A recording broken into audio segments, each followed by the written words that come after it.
मेरा नाम श्रेयसी है।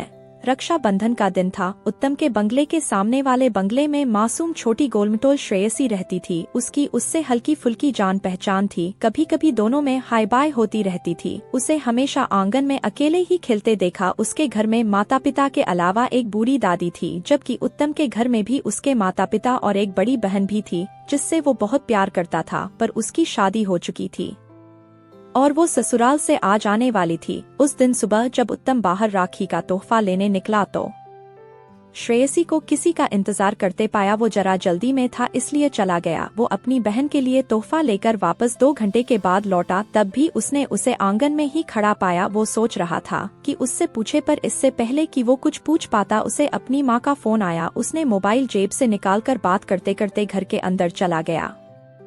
कुछ देर बाद उसकी दीदी आई। उसने उसे राखी बांधी, मिठाई खिलाई। दोपहर के खाने के बाद वो वापस ससुराल जाने निकली तो वो उसे बस स्टैंड तक छोड़ने बाहर आया। तब उसकी नजर श्रेयसी पर पड़ी। वो अब भी किसी का इंतजार करते हुए पाई गई। खैर, तब तो उसने उसे कुछ नहीं कहा, पर जब लौट आया तो उसने श्रेयसी से पूछा, तुम सुबह से किसका इंतजार कर रही हो? वो रुआंसी हो गई और कहने लगी, भैया का। उत्तम ने पूछा, कहाँ है? कहने लगी, पता नहीं। उसका जवाब सुनकर हैरान हो गया। उसने पूछा, तुम्हारी मम्मी कहाँ है? वो मामा के घर गई है।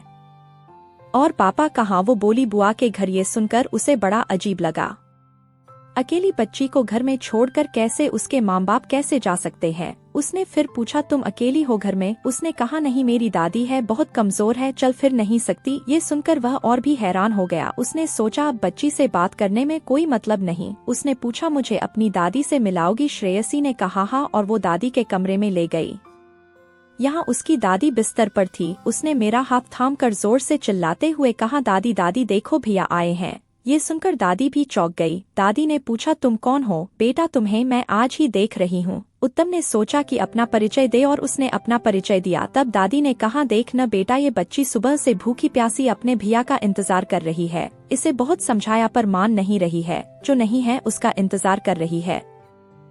दादी से ये सुनकर उसे बहुत बुरा लगा कि श्रेयसी बेचारी सुबह से भूखी प्यासी है। उत्तम ने श्रेयसी से कहा, तुम पहले खाना खा लो तो मैं तुमको भैया से मिलाता हूँ। ये सुनकर वो खुशी से उछल पड़ी। वो मान गई और हाथ पकड़कर किचन में ले गई।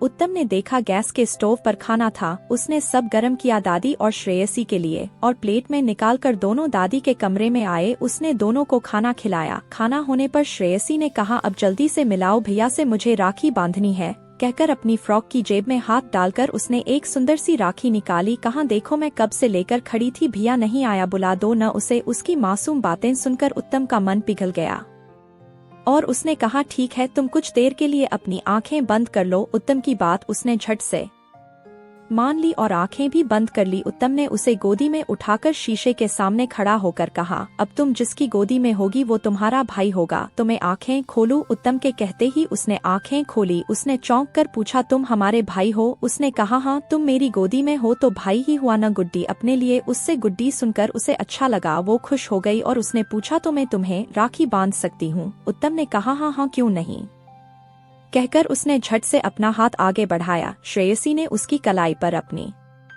राखी बांधी। उत्तम ने कहा, अब तोहफा भी तो देना है। उत्तम ने दादी से कहा, दादी मैं आते समय कुछ नहीं लाया, मैं अभी घर से उसके लिए तोहफा लाता हूँ। वापस लौटते समय अपनी माँ के साथ आया तो दादी उसे देखकर खुशी से फूली नहीं समाई। श्रेयसी भैया से तोहफा पाकर खुशी से कूदने लगी और मेरे अच्छे भैया कहकर लिपट गई।